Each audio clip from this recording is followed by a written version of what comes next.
Hey Blue Table fans, it's time. It's time for the War Machine bat rep. That's the good news. The bad news is we're only starting it today, and it may be like 6 days until we can finally get around to finishing it. Playing against Mike Dunn? Yep. Mike Dunn! Alright, so we're doing 55 points. We're using this terrain, which I love. Still have yet to set up more crates and stuff like that. The points level we're doing is 50 points. So this is what a 50-point War Machine army looks like. It's maybe 30 figs. Over here, what do we got? 10, maybe 18 figs for Khador. He's taking 4 heavy jacks. I can't say anything about that. I wouldn't even know what to do with that if that were all running up in a giant horde. Like, could you shoot it? Could you, yeah, I just don't know. So anyway, let's take a look at what's in my army. Oh, and by the way, it's the games go 25, 35, 50. So 25 is a pretty small game, but still in the range of a normal thing. And you've got 35, which I think is kind of maybe a little low. You know, not a lot of points to spend on stuff. 50 feels about right, actually. Wouldn't you say? 50's enough to have everything that I want. But not ridiculous. Yeah, but it's manageable. It's not a ton of stuff. Absolutely, and it seems balanced at 50. So here's what I have. I took 2 heavy jacks, a phoenix and a manticore, and I would have taken 2 phoenixes, except I didn't have the arms magnetized for those. And my warcaster is Adeptus Ron. He gets 6 free warjack points, which I spent on a chimera. So I'm pretty warjack light. Mr. Megalomaniac over here. Yeah. You're probably looking at least 35 out of the 50 points on jacks. 11, 9. There's 20. I think that's 9 also, and that is 7, if I remember right. Oh my gosh, so 36. 36 points. Yep. And I've spent 18 plus 6 is 24. So, but that doesn't matter, because I'm going to put the beat down on those jacks with my masses of troops. So you've got, I've got 2 units of House Shael Battle Mages. These guys are lightly armored, but they have telekinetic abilities which can really, really mess your opponent up. I have 2 units of Dawnguard Sentinels. These guys in the past for me have been hit or miss. Basically they are, you know, they hit really hard when they hit. And then I have solos. I have Iris, Mage Hunter, a House Shael Magister, which goes with the Battle Mages, and 2 Ghost Snipers. And I do believe that adds up to 50. I'm not sure how much Iris was. That's the old card for her. And I'm really super, super excited. All right, Mikey. I'm trying that out. I'm going to see if Mikey works. No, I don't think so. Already I'm done with that. Okay, so what do you got? I've got... What's so hot about your army? Drago. Okay. Berserker Killing Machine. Another Berserker Killing Machine. Right. This is a rare for Khador. It has a gun on it. Right. Pretty long range. What's that called? A destroyer or that something is like that? I think that's a destroyer. Okay. I get the names What's mixed next? up. They're all similar. Yeah, my Warcaster is the Butcher of Khador. Yeah, I don't like him. So he gives me 6 extra Warjack points. Right. And I need every last one of those. I've got the Assault Commandos that are immune to fire and corrosion. I have to remember that next time. I've got Winter Guard, just a basic unit. Winter Guard Mortar, Iris, the Mage Hunter, 1 Manhunter, and the Widowmakers. All right. That's it. Now, it's easy to lose sight of the objective. We are playing a scenario called Break the Line. And here's how it works. You have your deployment zone, that's 10 inches. I actually put these terrain features at the 10-inch mark. And same thing here for Mike. And then the middle of the board is divided into 6 areas. So these are the node points for that. So there's 1, 2, 3, 4, 5, 6. Now you can win by killing the enemy Warcaster. You always win if that's what happens. But you also win if you control 3 of the 6 squares, and at the end of his starting at the end of the player's third turn, will win if he tolls at the end of his opponent's turn. So that's what I thought. So that's the trick with this scenario, is you have to get the territory and you have to hold it. So there's no auto wins. Your opponent has a chance to always come back and knock you out. So that's a toughie. It may just come down to mangled metal. You know, person who beats up the most things wins. And but the trick is, 2 of the territories, how to explain this, at least 2 of them have to be on your side and 1 on your opponent's side. So you can't just take your 3 territories and win, which I think is clever. I'd like to do this scenario in 40K. I think it sounds really good. Yep, that's right. Okay, we make what's called the starting roll and determine who the winner is of that. I got a 1 and a 6. Wow. So if the person who wins the starting roll can decide whether or who is going to be the first player. The first player chooses a deployment zone, completely deploys, and takes the first turn. So who's it going to be, Mike? I want to go second. All right. So I will choose a side and go first, deploy first. It's pretty symmetrical, so I'll just go ahead and pick the side that I'm on and deploy my forces. All right, let's take a look at deployment.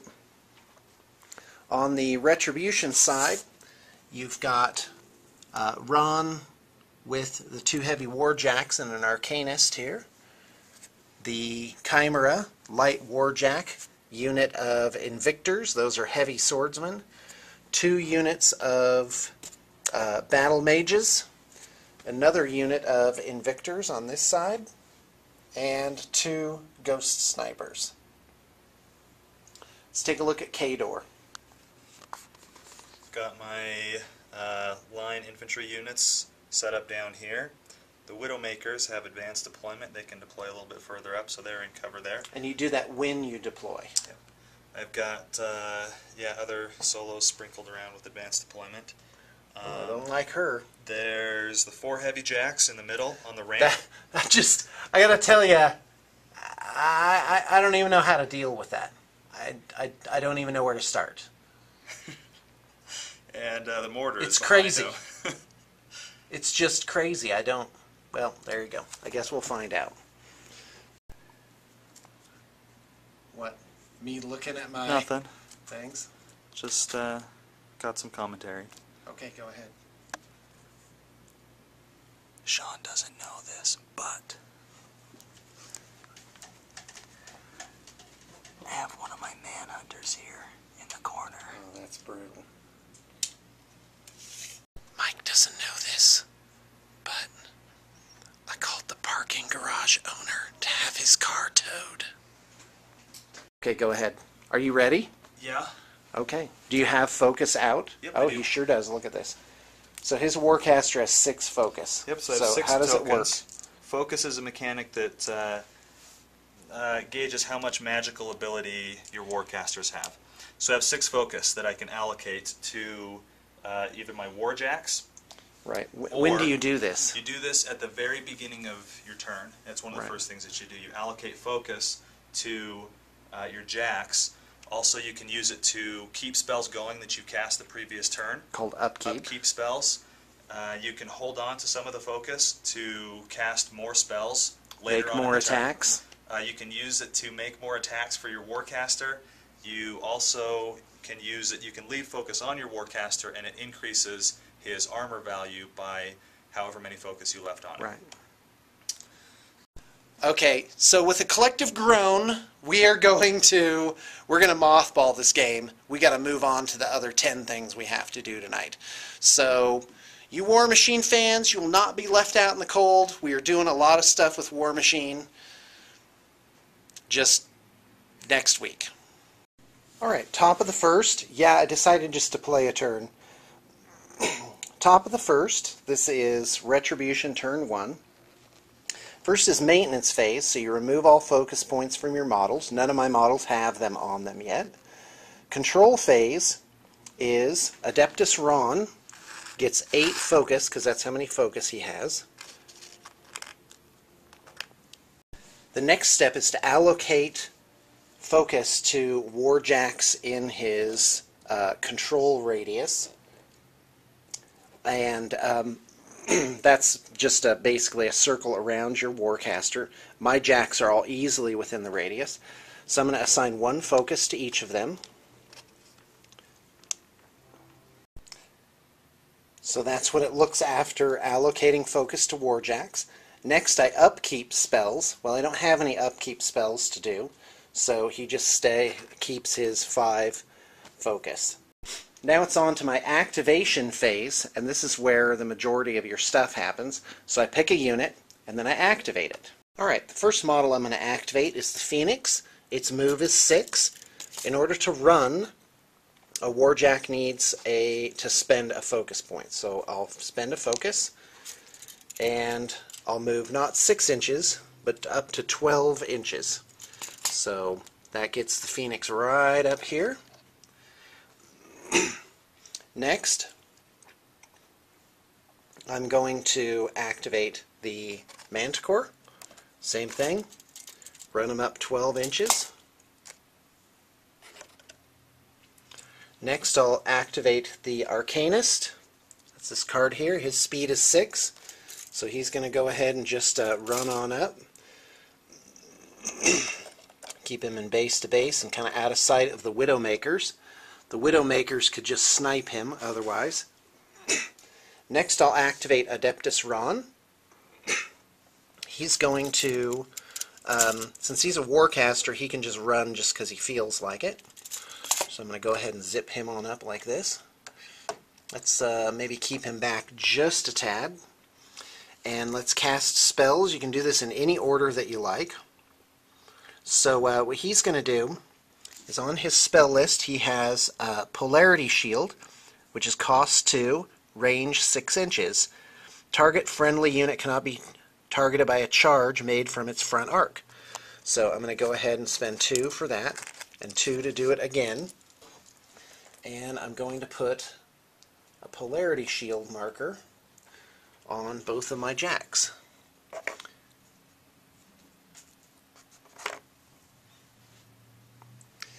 That leaves Adeptus Ron with 1 focus, which helps him with his armor. So we're just going to leave it at that. Next, I'm going to activate the Chimera, which has a special power called Apparition. During your control phase, place this model anywhere completely within 2 inches of its current location. Well, since my control phase is over and I didn't remember to do that, then there's no doing that. So let's go ahead and just run him using his 1 focus point that he has on him. And the Chimera is going to be my friend and take care of problems. The problems are the 2 solos, coming up on my flank. So I'm just going to zip him right on over here. Give him some room. Well, nothing more exciting to do. I'm just going to be advancing the rest of my units. Alright, pretty unexciting first turn for the Retribution. I basically just moved my line up. I did cut a few models across to effectively redeploy them. That's notably Iris and the the Chimera. So we'll see what Mike does. Alright, so the first phase is maintenance. And things will tell you when to do them in the maintenance phase. Since this is Mike's first turn, he doesn't have anything to do in the maintenance phase. His Warcaster then gets 7 focus, or 6 focus. 6. And so that's step 1 of the control phase, is the Warcaster gets his focus. Then Warjacks get assigned focus. So it looks like he's putting 2 on the destroyer. That's the guy with the big old cannon for an arm. And keeping 4 on the butcher, his warcaster. And then the next thing would be for him to upkeep his spells, but since he hasn't cast any spells yet, there's no spells to upkeep. And now it's his activation phase. So he picks a unit and activates it. One thing you didn't see during my turn was that units of guys like the Dawn Guard Invictors, the Dawn Guard Sentinels, I keep calling them Invictors, and that's not right. The Sentinels is that the unit leader needs to make an order to run. Now you might think, well, what happens if the unit leader is killed? Well, there's a rule for that called field promotion, and that's if he's killed, somebody else in the unit automatically becomes the leader. So it's virtually impossible to actually prevent a unit from being able to run or charge. And that's a unit of guys, like a group. And that's one of the four different types of units in the game. There's warcasters, warjacks, units, and solos. Alright, the first thing that's going to happen is I need to move these jacks out of the way because they are really just too close to everything else. These 2 jacks in the front can run without spending focus. That is really a nice feature for these guys. That means I can keep a lot of focus on myself. Wait, who can run and not need focus? The character jacks? Yeah, Beast and Drago both What's their run. base movement? 4. Oh, that's awesome. That is really nice. So they don't move very fast. These guys are just going to move their regular movement up. I think that was a little bit too far. It's funny how I haven't played so long that I kind of have forgotten the rules a little bit, but I don't forget the beatdown that I got from Khador Jacks last time. Yeah. They're brutal. Awesome. Yeah, anyway, so these 3 guys went. They all, they're not doing anything else. This guy, though, he moved last and he's going to shoot. Okay, so the destroyer is activating. That's him. And he is targeting the Arcanist over here. I assume that Mike has checked the line of sight already. Yep. But just so everyone can see how this works. There he is, right in there. You see him standing there? Da-da-do! I'm out in the open. We are getting cover, which gives you +2 defense. Defense is somewhere between 8 and 15 typically. 8 is really low, obviously. The Arcanist has a defense of 13. With the cover, it brings it up to a nice, handy 15. So that means he has to roll 2d6 and get a 15 or higher. Yep. Let's have it. I'm using one. Well, we should measure wrench first. Okay. Because that's actually really short. Yep. 14 inches is a long range in this game, by the way. I think the longest range thing is 16 inches. Yeah. Okay, but it's a deviation, isn't it? Yeah, it is. Area of effect attack. Okay, now we want to use a scatter die, but that's not how it works. Okay, so it's out of range, but that doesn't mean it hits nothing. So it goes to its maximum range.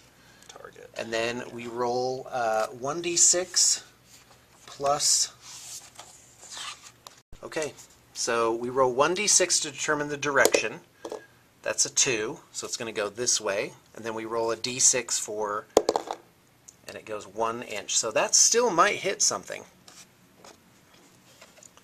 What's the radius? 3. Okay, then it hits the Phoenix. Okay. Okay, I'm ready. I'm going to use one of my focus that I put on the jack to boost the damage. Right. So it's power 14. Right, that'd be divided by 2. Yep, so 7. Normally I'd roll 2 damage dice. Because I boosted it, I get to roll 1 extra. Right.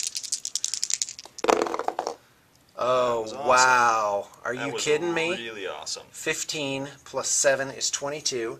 My armor is only 18, so that means I take 4 damage. And there's no need to roll the location because it automatically comes off of the force field. So here's how the card looks. These boxes here are kind of like its hit points, damage boxes. But the Retribution jacks also have a force field, and that's taken out first. So 1, 2, 3, 4 damage marked off. I have 6 force field boxes left. Okay, so all the jacks have activated. Oh, I gotta tell you, that is a pretty intimidating spread over there. Now we're going to activate the Widowmakers. And the Widowmakers are going to shoot at the jacks also. I'm ready. I think they have a range of 14. They do. They are... 2 of them, looks like, Now, are in range. in War Machine, the whole unit doesn't activate at once. Like, you choose them for activation, but you actually resolve that guy, then you resolve that one, then you resolve that one, then you resolve that one, and they can shoot at whatever they want. Yeah, you can split So, your like, targets. all 4 of those Widowmakers could fire in 4 different directions if they wanted to. And you target specific guys in a unit, too. Yep. You say, this guy's shooting at him, for example. So, that way you can you can measure range, and you can, you know, see what happens after each and every attack.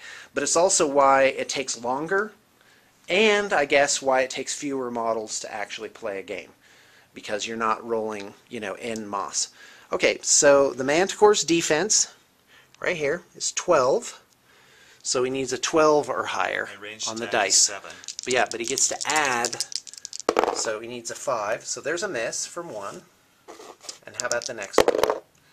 There's a hit, 7 plus 7 ranged attack. And then now on to damage. What's the armor? The armor is 18. He's shooting here at the Manticore. I'll roll that one. Okay.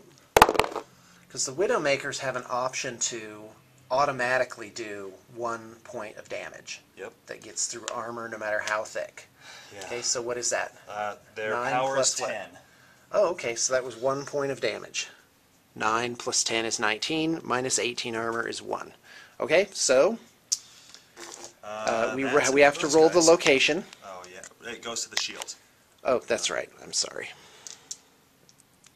Normally on a jack you would roll to see where it was hit. And so if you rolled, I don't know if you can see this very well, but it says 1, 2, 3, 4, 5, 6. So if you roll a 5, you'd start marking off damage boxes there. It's really quite a clever system.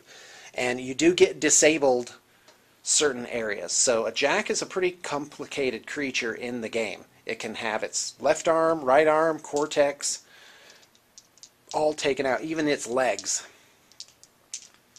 Okay, who's activating next?